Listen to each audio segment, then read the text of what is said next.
Welcome to the Maths Wizard classes.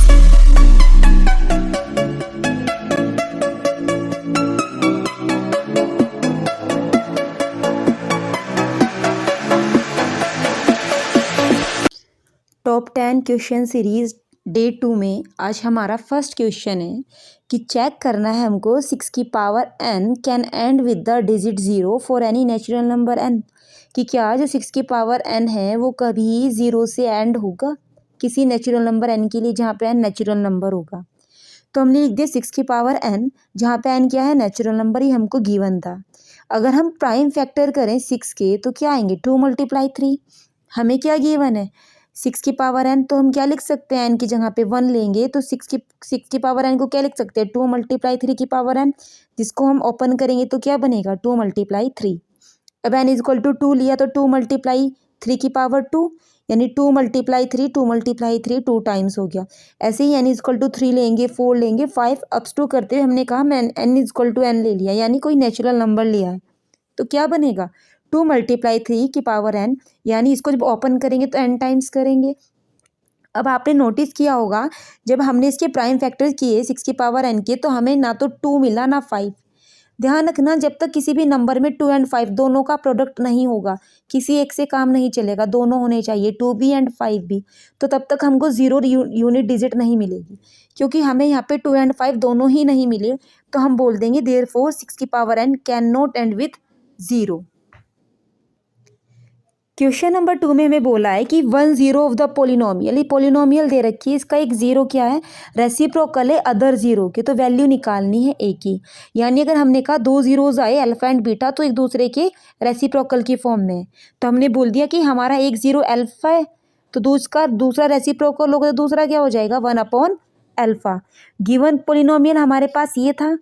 अब आपको अच्छे से पता है कि हमारे पास जो स्टैंडर्ड इक्वेशन होती है जब जीरोज गिवन हो, ये होती है x² - alpha + beta x + alpha beta. तो हमने x² वेरिएबल के सामने से कॉफिशिएंट को हटा दिया। कैसे बोथ, यहाँ पे हमने a² + 9 को वो ले लिया, कॉमन ले लिया है, तो x² + 13 के नीचे क्या आ जाएगा a² + 9 × x + 6a/a² + 9। अब कंपेयर करें इसके साथ, तो यहाँ से हमें अल्फा प्लस बीटा यानी सम ऑफ जीरोज ये बोले तो हमारे पास यहाँ बीटा तो 1/अल्फा हुआ, तो क्या बोल सकते हैं सम ऑफ जीरोज अल्फा प्लस 1/अल्फा कितना मिला -13/a² + 9। प्रोडक्ट ऑफ जीरोज की बात करें यानी अल्फा × अल्फा × 1/अल्फा, ये कितना मिला 6a/a² + 9। अब आप नोटिस करें अगर हम यहाँ देखें तो अल्फा से अल्फा कैंसिल होके पूरे 1 के इक्वल आ जाएगा, लेकिन यहाँ पे हमारे पास ऐसी कोई कंडीशन नहीं बन रही है, तो हम इसके साथ जाके क्या कर सकते हैं पूरा 1 बनेगा तो इसको इधर क्रॉस मल्टीप्लाई करके 6a = a² + 9 लिख के यहाँ से a की वैल्यू इजिली फाइंड कर सकते हैं। तो हमने क्या किया जब उसको कैंसिल किया तो क्या बन गया 1 = 6a/a² + 9। क्रॉस मल्टीप्लाई की तो बना a² + 9 = 6a। जब 6a को इधर लेके आ गए a² + 9 के पास तो इक्वेशन बन गई quadratic equation a² - 6a + 9। Solve करने के लिए मिडल स्प्लिट मेथड यूज़ किया हमने, मिडल टर्म स्प्लिटिंग मेथड, जहाँ पे मल्टीप्लाई करके तो 9 आए एंड ऐड करके कितना आए 6 आए, तो 3 3 = 9 होते हैं एंड 3 + 3 6 होते हैं। इसको अरेंज करके लिखा। अब यहाँ से जब माइनस ओपन करेंगे ब्रैकेट के साथ क्या बनेगा a² - 3a - 3a + 9।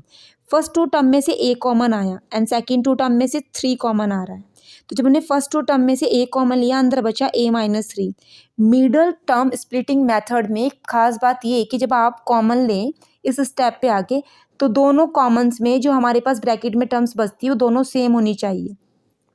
अब इन दोनों में से भी a - 3 कॉमन बाहर ले लिया, अंदर क्या बचा अगेन a - 3, यानी a - 3 एंड a - 3, तो हम क्या बोल सकते हैं a की वैल्यू कितनी आ गई 3 आ गई जो हमें निकालनी थी। क्वेश्चन नंबर 3 में बोला है कि 2 years ago 2 साल पहले father was 5 times age old age his son, कि जो अब से 2 साल पहले जो फादर थे वो अपनी सन की एज के 5 टाइम्स थे। अब 2 years लेटर यानी 2 साल बाद हिज एज विल बी, मतलब उनके फादर की जो एज है वो कितनी हो जाएगी 8 मोर देन हो जाएगी, मोर मतलब प्लस करेंगे, मोर देन हो जाएगी 3 times द एज ऑफ सन, सन की एज के 3 टाइम्स में 8 ऐड कर देंगे। प्रेजेंट एज बतानी है दोनों की। वर्ड प्रॉब्लम की एज वाले क्वेश्चन में ध्यान रखना कि जब टाइम्स लिखा होता है तो इसका मतलब है वो मल्टीप्लाई की बात कर रहा होता है। 5 टाइम्स यानी 5 मल्टीप्लाई, मोर लिख देगा यानी ऐड करेंगे, लेस लिख देगा तो क्या करेंगे, सब्ट्रैक्ट करेंगे। क्योंकि हमें प्रेजेंट एज पूछिए फादर एंड सन की, तो हमने बोला फादर की एज एक्स है एंड सन की एज कितनी बोल दी, प्रेजेंट वाई। अब अकॉर्डिंग टू कंडीशन अप्लाई करेंगे तो 2 ईयर्स एगो, मैंने कहा अगर अभी आप 15 ईयर्स के हैं तो बिफोर 2 ईयर्स आप कितने के थे, 15 माइनस 2 यानी 13, वही अप्लाई करें। अगर अभी आप 15 के तो आफ्टर 2 ईयर्स 15 प्लस 2 कर देंगे 17 हो जाएगा। तो फादर की एज अगर अभी एक्स है तो बिफोर 2 ईयर्स एक्स माइनस 2 के होंगे, और सन अगर अभी वाई है तो बिफोर 2 ईयर्स वाई माइनस 2 हो जाएगा। सबसे इंपॉर्टेंट आता है कंडीशन अप्लाई कैसे होगी। उसने बोला है 2 साल पहले फादर की जो एज थी वो सन की एज के 2 टाइम्स है। सन की एज कितनी है, वाई माइनस 2।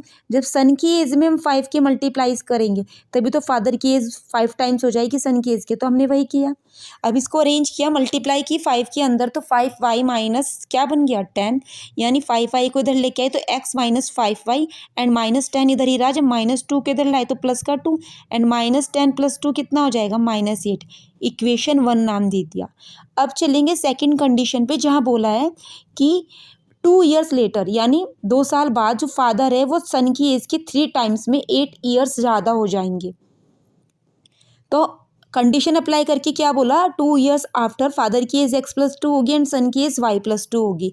तो according to condition, according to question क्या बनेगा हमारे पास कि फादर की age 2 years later X plus 2 equal होगी सन की एज वाई प्लस 2 के 3 टाइम्स, यानी 3 मल्टीप्लाई में 8 मोर प्लस 8 किया। सिंप्लीफाई किया एक्स प्लस 2, 3 की मल्टीप्लाई अंदर 3 वाई प्लस 3 2 जा 6 एंड 8 इधर ही रहा। X minus 3 Y equal to कितना हो गया, 6 प्लस 8 14, 14 में से 2 माइनस किया 12 आया, यानी X minus 3 Y equal to 12, equation 2 बन गई। दोनों इक्वेशन को हमने सिंप्लीफाई किया अब एलिमिनेशन मेथड से, इक्वेशन 1 एंड इक्वेशन 2 को। तो दोनों को लिखा, हमने क्या करेंगे यहाँ पे हमारे पास इधर प्लस है तो यहाँ माइनस लगा देंगे, यहाँ माइनस है तो यहाँ प्लस लगाया, यहाँ हमारे पास प्लस है तो इधर माइनस लगा दिया। अब प्लस माइनस ये एक्स कैंसिल हुए, -5 प्लस 3 कितना आएगा, माइनस का 2y, -8 माइनस 12, तो माइनस माइनस प्लस हो जाएंगे, माइनस का 20, यानी y इक्वल टू हो जाएगा 20/2। जब सिंप्लीफाई किया तो y की वैल्यू कितनी आ गई, 10। अब इक्वेशन 2 जो थी हमारे पास x minus 3y equal to 12, इसमें y की वैल्यू पुट कर दी यहाँ पे, तो बना हमारे पास x minus 3 into 10 equal to 12, यानी x माइनस 30 इक्वल टू 12। 30 इधर आएगा तो 12 प्लस 32, 30 करेंगे तो 42, यानी फादर की प्रेजेंट एज तो 42 एंड सन की कितनी है 10। आप वेरीफाई भी कर सकते हैं वो जो कंडीशन दे रखी थी उनके अकॉर्डिंग। यहाँ पे हमें बोला है इस क्वेश्चन में वर्ड प्रॉब्लम में कि एक ट्रेन है जो ट्रैवल करती है distance 480 kilometre at a uniform speed, यानी कांस्टेंट स्पीड से चलती है 480 किलोमीटर डिस्टेंस। अगर हमारे पास जो स्पीड है वो 8 किलोमीटर पर आवर कम कर दी जाए उसकी ओरिजिनल स्पीड से, तो टाइम कितने लेगी, 3 घंटे ज़्यादा लेगी। नॉर्मल सी बात है, अगर आप अपनी स्पीड को बढ़ा दोगे पहले वाली स्पीड से तो आपका टाइम कम हो जाएगा, और अगर आप अपनी पहले वाली स्पीड से अपनी स्पीड को कम कर दोगे तो आपको टाइम ज़्यादा लगेगा। तो उसने, और डिस्टेंस हमारे पास सेम है, तो बोला है ओरिजिनल स्पीड निकालनी है ट्रेन की। तो कंसीडर कर लेंगे कि जो ट्रेन है उसकी ओरिजिनल स्पीड कितनी है, x किलोमीटर पर आवर है। और आप बहुत अच्छे से जानते हैं कि टाइम इज इक्वल टू क्या होता है, डिस्टेंस अपॉन स्पीड। तो हमने बोला जब हमारे पास स्पीड x है, डिस्टेंस तो 480 है, तो टाइम क्या आएगा 480 अपॉन एक्स आर। हमने इसको t1 से रिप्रेजेंट किया। नेक्स्ट कंडीशन क्या है कि जब स्पीड 8 किलोमीटर पर लेस देन हो जाती है, यानी when speed is x minus 8 kilometre per hour, distance वही सेम है, तो टाइम t2 कितना आएगा 480 upon x minus 8। Now we apply the condition. Condition क्या गिवन है कि 3 आवर टाइम ज़्यादा लगता है। कब लगेगा, अगर सपोज करो आप पहले वाली स्पीड से चलते हैं, आपको टाइम 5 घंटे लग रहा है यहाँ पे, तो यहाँ पे कितना लगेगा 8 लगेगा, यानी इसमें वो 5 ऐड हुए ना, यानी वो जो टाइम है, सॉरी इसमें वो 3 आवर ऐड किए ना हमने, तो वो तब इसके इक्वल होगा। तो अब हम यहाँ पे यही कंडीशन अप्लाई करेंगे। अकॉर्डिंग टू क्वेश्चन क्या बना कि बाद वाला टाइम 3 घंटे ज़्यादा लेता है पहले वाले टाइम से, कर दिया पहले वाले टाइम में 3 ऐड, तो वही अपनी दोनों t1 और t2 वाले टाइम्स को यहाँ पे रख दिया, तो हमारे पास इस टाइप से इक्वेशन बन के आई। अब क्या करेंगे 480 अपॉन x माइनस 8, ये जो के पास लेके आ जाएंगे 480 अपॉन एक्स, तो ये माइनस में आएगा, इक्वल में 3 चल रहा है, तो 480 कॉमन लिया, ऊपर से आपकी मर्जी, ना भी लें तो भी कोई दिक्कत नहीं, बस कैलकुलेशन थोड़ी बड़ी हो जाएगी हमारी अगर हम 480 को वहीं रखेंगे, क्योंकि फिर हमें 8 की मल्टीप्लाई भी करनी पड़ेगी 480 में। तो हमने 480 कॉमन लिया, अंदर बचा 1/(x-8) minus 1/x equal 3। LCM लेंगे, सोल्व करेंगे तो x माइनस ब्रैकेट में आएगा, अंदर x-8 और नीचे क्या है x मल्टीप्लाई x-8। 480 को इधर डिवाइड में ले आए तो 3/480 बना। 3 480 को कैंसिल करेगा तो नीचे आएगा 160, एंड यहाँ पे हम ब्रैकेट ओपन कर देंगे तो x से x कैंसिल होकर कितना बचेगा 8/x² माइनस 8x इक्वल में 1/160 क्रॉस मल्टीप्लाई कर दी दोनों की, तो करके क्या मिला x² minus 8x equal to 1280 को इधर लेके आए तो क्वाड्रेटिक इक्वेशन बन गई। अब आता है कि आप इसको कौन से मेथड से सोल्व करें। वैसे तो कंफर्ट आपको जोन से मेथड में वही इसी से सोल्व करेंगे, क्योंकि एग्जाम में यहाँ आपको देगा नहीं कि आपको कौन सा मेथड लगाना है, लेकिन हम देख रहे हैं हमारा डाटा बड़ा है, तो हम इसको फैक्टर करने से तो अच्छा है हम सिंपल क्या लगा दें, क्वाड्रेटिक फॉर्मूला वाला लगा दें जो हमने पढ़ रखा है कि -b+b² minus 4ac upon √b² minus 4ac upon 2a। तो हमने वही फॉर्मूला लगा दिया। यहाँ पे आप लिख भी सकते हैं कौन सा फॉर्मूला अप्लाई किया है हमने ब्रैकेट में कि x equal to -b plus minus root में b² minus 4ac upon 2a, और जहाँ पे हमारे पास a इसका वेरिएबल कोफिशिएंट होगा, b इसका कोफिशिएंट होगा, एंड c होता है कांस्टेंट टर्म। अब हमने जब इसको लगा दिया यहाँ पे, इसमें पूरे में पुट कर दी यहाँ पे वैल्यू और नीचे रख दी, तो हमने सिंप्लीफाई करने के बाद हमें क्या मिलेगा यहाँ पे x equal to 8 plus minus 72 upon 2। एक बार इसको प्लस के लिए सोल्व करेंगे, एक बार माइनस के लिए। जब हम माइनस के लिए करेंगे तो हम देखेंगे x की वैल्यू माइनस आ रही है, एंड वी वेरी वेल कि ना तो स्पीड नेगेटिव होती ना डिस्टेंस नेगेटिव होती, तो x तो हमारी स्पीड थी तो ये नेगेटिव हो ही नहीं सकती, तो इसको इग्नोर करेंगे। इसको इग्नोर कर दिया तो हमारे पास x इजकल टू 80/2, यानी हमारे पास ओरिजिनल स्पीड x थी, कितनी निकल के आ गई 40 किलोमीटर पर आवर आ गई। अगर वो पूछता कि बाद वाली स्पीड कितनी है, तो 40 में से आप वो जो हमको दे रखा था 8 किलोमीटर पर आवर कम चलती है, तो माइनस करते तो 32 आ जाती। क्वेश्चन नंबर 5 में हमें बोला है कि विच टर्म ऑफ एपी दे रखी है, इसकी कौन सी टर्म 132 ज़्यादा होगी इसकी 54 टर्म से। यानी सबसे पहले तो हमें पता हो 54 टर्म कौन सी है। जब 54 टर्म्स आ जाएंगी तभी तो बताएंगे कौन सी 132 ज़्यादा होगी। यानी 54 टर्म्स में अगर हम 132 ऐड कर दें तो हमारे पास लास्ट टर्म की तरह काम करेगी। तो पूछ रहा है वो कौन से नंबर पर आएगी। तो सबसे पहले ए कितना है 3, एपी दे रखी तो डी कैसे निकालेंगे, 15 माइनस 3 करेंगे, डी आ गया 12, एंड nth टर्म का फॉर्मूला क्या होता है an equal to a plus n minus 1 into D. Put कर दिया यहाँ पे। nth क्या काम क्या कर रहा है n का 54, a की जगह 3, n की जगह 54 माइनस 1, डी की जगह 12 रख के जब सोल्व किया तो a 54 यानी 54 टर्म्स की जो वैल्यू आई nth वैल्यू आई 639 आई। अब उसने क्या बोला है कि हमारे पास जो 54 टर्म्स में 132 ज़्यादा करने पे कौन सी टर्म मिलेगी, ये पूछा है इसने। 54 टर्म 639 थी, इसमें जब ये ऐड किया तो an कितना आ गया हमारे पास 771। तो ये लास्ट टर्म की तरह काम कर रहा है। तो पूछ रहा है कि यहाँ पे n है क्या कि जिस पे 771 मिल रहा है, तो रख देंगे अगेन इसी फॉर्मूले में। an की जगह 771, a तो 3 रहेगा, and n minus 1 as it is, D हमारे पास 12 है। सिंप्लीफाई किया, 771 में से 3 माइनस किया 768, n माइनस 1 12 मल्टीप्लाई में डिवाइड करेगा तो कितना आएगा 64, यानी n माइनस 1 इजकल टू 64 हुआ, और n में 64 में 1 ऐड करेंगे तो n की वैल्यू कितनी आ गई 65। यानी 54 टर्म्स में से मैं उसने ये पूछा ना 132 ज़्यादा पे कौन सी टर्म मिलेगी, यानी 54 में वाली टर्म में अगर आप 132 ऐड करो तो जो आपको टर्म मिलती है ना 771, वो 65 पोजीशन पे जाके मिलेगी। अब यहाँ चलते चले जाएंगे। अब क्वेश्चन नंबर 6 में हमको बोला है कि a एंड b पॉइंट दे रखे -2, -2 एंड 2, -4। 2, -4 ये क्या दे रखी है, a एंड b पॉइंट्स की वैल्यू दे रखी है। कोऑर्डिनेट्स बोले p के निकालने के लिए, जहाँ पे AP इजकल टू 3/7 AB है, एंड P क्या है लाई करता है लाइन सेगमेंट AB के ऊपर।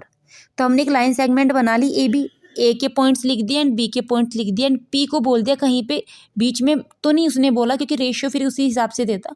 तो पी सी के ऊपर कहीं लाई करता है, जिसके कोऑर्डिनेट्स हमने एक्स वाई मान लिए कि let the coordinate of P x, y। Given क्या है हमारे पास, A P is equal to 3/7 AB है। तो ए पी, ये ए बी इसके नीचे आ जाएगा, तो A P upon A B कितना आएगा 3/7, यानी ए पी कितना है हमारे पास 3 और पूरा ए बी कितना आया है 7। तो ये कितना निकल के आएगा, इसको निकाल देंगे हम, ये 4 आएगा, 7 में से 3 करें माइनस करेंगे, लेकिन निकाला कैसे, ए बी को क्या लिख सकते हैं A P plus P B, रख दिया नीचे, 3/7 चल ही रहा है, क्रॉस मल्टीप्लाई की तो 7 A P is equal to 3 A P plus 3 P B, जब अरेंज किया तो 4 A P is equal to 3 P B मिला, यानी कि A P upon A B कितना हो जाएगा 3/4, जहाँ पे A P 3 and P B 4, तो रेशियो मिल गया, ये M1 का काम करेगा, ये M2 का काम करेगा, यानी P डिवाइड कर रहा है A एंड B को इन रेशियो 3/4 में। तो M1 की वैल्यू मिल गई, M2 की मिल गई, यहाँ से x1 y1 निकल जाएगा, यहाँ से x2 y2 निकल जाएगा। Now we apply section formula to find the coordinates of P। Section formula क्या बोलता है कि X Y is equal to m1 x2 plus m2 x1 upon m1 plus m2 for the value of x and for the value of y m1 y2 plus m2 y1 upon m1 plus m2। Now we puts all the values m1 m2 x1 x2 and y1 y2 इस फॉर्मूले में put कर देंगे। जब put करेंगे तो हमें क्या मिला, यहाँ पे सोल्व करने पे -2/7 एंड -20/7, यानी जो P के कोऑर्डिनेट्स थे वो ये निकल के आए। क्वेश्चन नंबर 7 में हमको बोला है कि प्रूव करना है, ट्रिग्नोमेट्री क्वेश्चन है कि tan theta upon 1 minus cot theta plus cot theta upon 1 minus tan theta is equal to 1 plus sec theta into cosec theta की। ध्यान रखना, जब भी आपको ट्रिग्नोमेट्री क्वेश्चंस में प्रूव करना होता है तो जो आपको लेके आना होता है, जैसे यहाँ पे सेक एंड कोसेक लाना है और दे क्या रखा है tan एंड कोट, तो आपको अपनी ट्रिग्नोमेट्री फंक्शन कुछ ऐसे ब्रेक करने होंगे जहाँ पे साइन कोस सेक कोसेक कुछ ऐसा मिल जाए। अब हमें अच्छे से पता है कि अगर हम लेफ्ट हैंड साइड उठाएं तो अगर हम इसको किस में ब्रेक कर सकते हैं, tan को साइन अपॉन कोस में एंड कोट को किस में कर सकते हैं, कोस अपॉन साइन में, फिर उन्हीं का रेसिप्रोकल करके हमारा सेकंड कोसेक आराम से आ जाएगा। तो हमने क्या क्या किया यहाँ पे, tan थीटा को लिख दिया sign theta upon cos theta and 1 minus cot theta पे क्या लिख दिया, कोस की जगह कोस अपॉन साइन। सेम इसमें भी यही किया, कोट वाले में भी। अब क्या करेंगे, sine theta upon cos theta as it is रहा, इस साइन को यहाँ एलसीएम ले गए तो sine minus cos theta upon sine theta, यहाँ पे cos theta upon sine theta ये लिख रखा है, और ये क्या बन जाएगा cos theta minus sine theta upon cos theta. इस साइन को ऊपर ले गए, इस टर्म को यहाँ लेके आ गए, सेम इसे ही ऐसे भी इसमें यहाँ कोस ऊपर चला गया और ये वाले इसके पास आ गया, ये लिख दिया अरेंज करके। अब आपको यहाँ पे क्या दिख रहा है, यहाँ पे साइन माइनस कोस है, यहाँ पे क्या है कोस माइनस साइन, तो मैं यहाँ से माइनस कॉमन लेके इसको साइन माइनस कोस जैसा ही बना सकती हूँ, ये यहाँ पे बना के लिख दिया। अब क्या करेंगे, एलसीएम लेंगे। एलसीएम क्या रहा है, sign theta into cos theta और ब्रैकेट में sign theta minus cos theta. जब एलसीएम लेके सोल्व किया तो क्या बना, ऊपर इससे ये टर्म कैंसिल एंड कोस से कोस कैंसिल, तो क्या बचेगा, साइन थीटा की मल्टीप्लाई करेंगे, यहाँ क्या आएगा साइन क्यूब थीटा। सेम ऐसे ही sine theta minus cos theta से ये कैंसिल, साइन थीटा से साइन थीटा कैंसिल, क्या बचा कोस थीटा, इसकी मल्टीप्लाई करेंगे यहाँ तो क्या बनेगा कोस क्यूब थीटा। अब a cube minus b cube वाला फॉर्मूला क्या होता है, a minus b in bracket a square plus b square plus a b, तो यहाँ पे अप्लाई कर देंगे। जब अप्लाई किया तो क्या बना, sign theta minus cos theta bracket में आएगा sine square theta plus cos square theta plus sine theta into cos theta, और अपॉन में ये चल ही रहा था हमारा।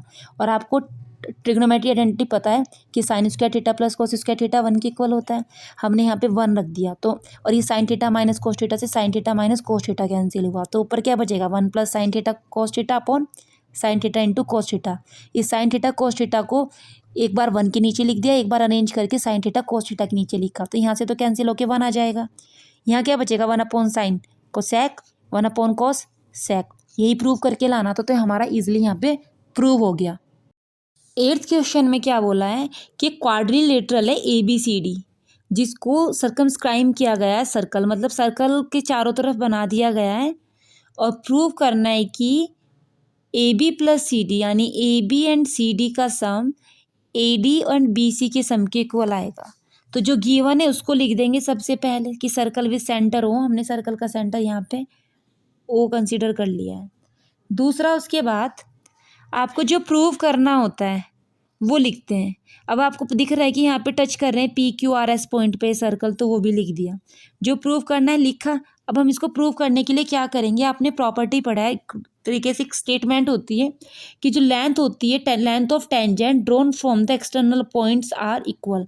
जैसे मैंने कहा कि एक सर्कल है, इस पे tangent R C and C Q जा रही है, तो सी इज एक्सटर्नल पॉइंट, तो एक्सटर्नल पॉइंट से जो C R and C Q की डिस्टेंस होगी कैसी होगी, इक्वल होगी।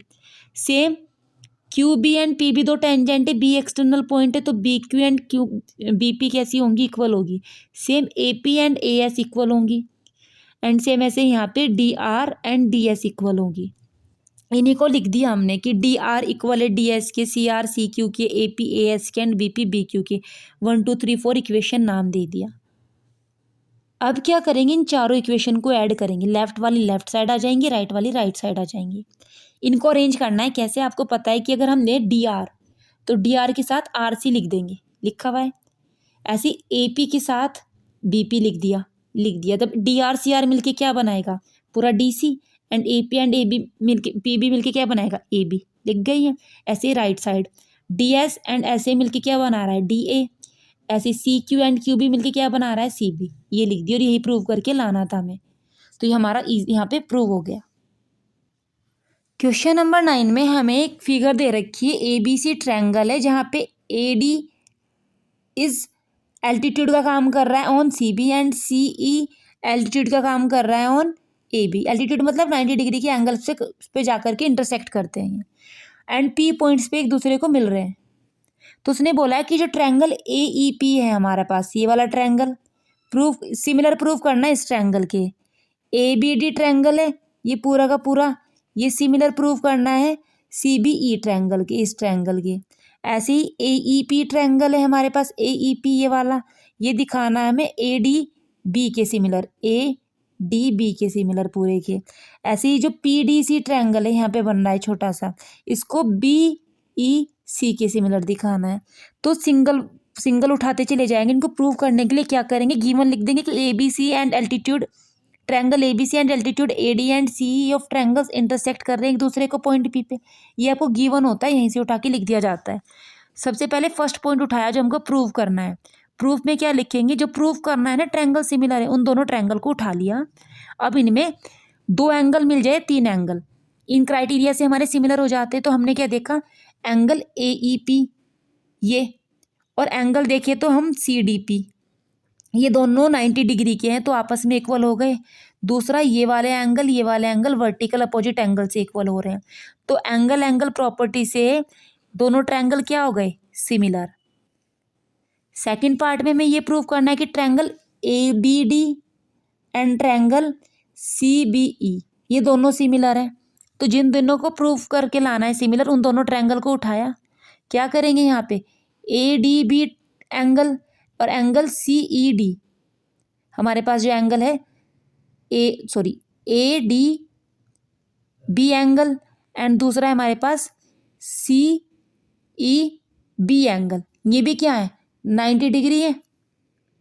यहाँ पे सी ई बी आएगा, एक मिनट, यहाँ पे आएगा हमारे पास एंगल सी ई बी। हम क्या करेंगे, यहाँ पे इन दोनों को 90 से इक्वल लिख दिया। अब दूसरा क्या दिख रहा है हमें, यहाँ पे ए बी डी एंगल और सी बी ई एंगल, ये बी वाला दोनों में कॉमन आ रहा है, तो एंगल क्राइटेरिया से दोनों भी सिमिलर हो गए। थर्ड पार्ट में क्या प्रूव करना है कि triangle A E P and triangle A D, ये ए डी बी ये दोनों सिमिलर है। तो यहाँ पे भी इन दोनों ट्रायंगल को उठाएंगे। एक तो क्या कॉमन आ रहा है कि पी ए ये वाला एंगल, ये वाला, और पूरा का पूरा ये डी ए बी, ये हमारे दोनों में कॉमन आ गया। दूसरा ये वाला एंगल और ये वाला एंगल 90 डिग्री से इक्वल आ गया। तो वर्टिकल अपोजिट एंगल क्राइटेरिया से दोनों ट्रायंगल क्या हो गए, सिमिलर प्रूव हो गए। लास्ट पार्ट में क्या प्रूव करना है, पी डी सी छोटा सा वाला ये वाला ट्रायंगल एंड ये पूरा ट्रायंगल हमारे पास बी ई सी है ये, और ये दोनों सिमिलर है। तो इन्हीं दोनों ट्रायंगल को उठाया। एक तो यही 90 डिग्री की हेल्प से ये दोनों इक्वल आ गए। दूसरा क्या है, ये पी सी डी ये वाला एंगल एंड बी सी ई में ये पूरे दोनों एंगल कॉमन आ रहे हैं। तो हमारे दोनों क्या हो जाएंगे, एंगल क्राइटेरिया से सिमिलर हो जाएंगे। ये हमारा लास्ट क्वेश्चन नंबर 10 है, जहाँ पे हमारे पास वॉल्यूम से रिलेटेड क्वेश्चन पूछा है। आप यहाँ पे एक चीज़ ध्यान रखेंगे, जब भी आपके पास वॉल्यूम वाले क्वेश्चन आ जाए और दो फिगर इस तरीके से हों कि एक दूसरे के ऊपर सरमाउंट हो रखी हों, एक दूसरे से जुड़ी हुई हों, एक दूसरे के ऊपर रखी हों, वहाँ पे आपको दोनों का वॉल्यूम, टोटल वॉल्यूम पूछता है वो उनका। मतलब ये सिंपल बोल देगा कि जो सरमाउंट हो रखी है उस पूरी, उसका हमारे पास वॉल्यूम क्या आ रहा है।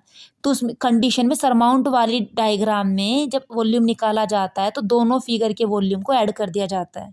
जैसे मैंने कहा एक कोन के ऊपर एक हेमिस्फीयर के ऊपर एक कोन को सरमाउंट किया है, वॉल्यूम बताओ कितना होगा। तो दोनों के, कोन के वॉल्यूम को और हेमिस्फीयर के वॉल्यूम को ऐड कर देंगे। या फिर एक क्यूब के ऊपर एक हमने कोन रख दिया है, या फिर क्यूब के ऊपर हमने एक हेमिस्फीयर रख रखा है, वॉल्यूम पूछ रहा है। तो ऐसी कंडीशन में वॉल्यूम वाले में हम दोनों को ऐड करते हैं जब सरमाउंट हो रखे होते हैं। कंडीशन बदल जाएगी तब जब हमारे पास एक 3D फिगर दूसरी 3D फिगर के अंदर रखी हुई हो, तब हमें ऐड नहीं करना होता, तब हमें देखना होता है कि उसने वहाँ पे लेफ्ट पूछा है तो माइनस करेंगे। लेकिन फिलहाल आपको ध्यान रखना होगा सिर्फ एक ही बात, कि अगर आपकी दो 3D फिगर एक दूसरे पे सरमाउंट है, वॉल्यूम निकालने के लिए दोनों के उसको ऐड करेंगे, दोनों वॉल्यूम को, दोनों अलग अलग फिगर के वॉल्यूम को। यहाँ पे क्या दिया है, जैसे इस क्वेश्चन में एक आयरन पोल है, सिलेंड्रिकल शेप है, हाइट कितनी है 220 एंड उसका डायमीटर 24 है, तो रेडियस 12 हो जाएगी। उसी के ऊपर एक दूसरा सिलेंडर रखा है जिसकी हाइट 60 है एंड उसकी रेडियस 8 दे रखा है। तो मास पूछा है पूरे पोल का, और कब, जब आपके पास 1 सेंटीमीटर क्यूब आयरन कितना हो, लगभग 8 ग्राम मास का हो, पाई को 3.14 यूज करना है। सिंपल सी बात है, जो गिवन है वो लिख देंगे। लार्ज सर्कुलर सिलेंडर की सारी मेजरमेंट को कैपिटल से डिनोट करेंगे एंड स्मॉल वाले को किससे करेंगे, स्मॉल लेटर से डिनोट कर दिया। वॉल्यूम ऑफ पूरे पोल का निकालेंगे, तभी तो बताएंगे ना मास कितना है, क्योंकि इसने यहाँ सेंटीमीटर क्यूब लिख के बोला है। तो volume of large cylinder plus volume of small cylinder को ऐड कर देंगे। दोनों का वॉल्यूम क्या होता है, पाई आर स्क्वायर एच। कैपिटल वाले को लिख दिया पाई आर स्क्वायर एच, स्मॉल वाले को लिख दिया स्मॉल लेटर में पाई आर स्क्वायर एच। हमें यहाँ से पाई कॉमन लिया, अंदर बचाएगा capital r square capital h plus small r square small h. Pi की वैल्यू 3.14 रखी, कैपिटल आर की जगह 12 का स्क्वायर मल्टीप्लाई 220 कैपिटल एच है, प्लस स्मॉल आर हमारे पास 8 है एंड स्मॉल एच 60। सिंप्लीफाई किया इन दोनों को, 12 का स्क्वायर 144 मल्टीप्लाई 220 प्लस 8 का स्क्वायर 64 मल्टीप्लाई 60। 144 की मल्टीप्लाई 220 में की 31680 आया एंड 64 की मल्टीप्लाई 60 में की तो 3840 आया। ऐड कर दिया तो हमारे पास 35520 मिला। मल्टीप्लाई करेंगे 3.14 में तो मल्टीप्लाई करके मिलेगा हमारे पास ये नंबर।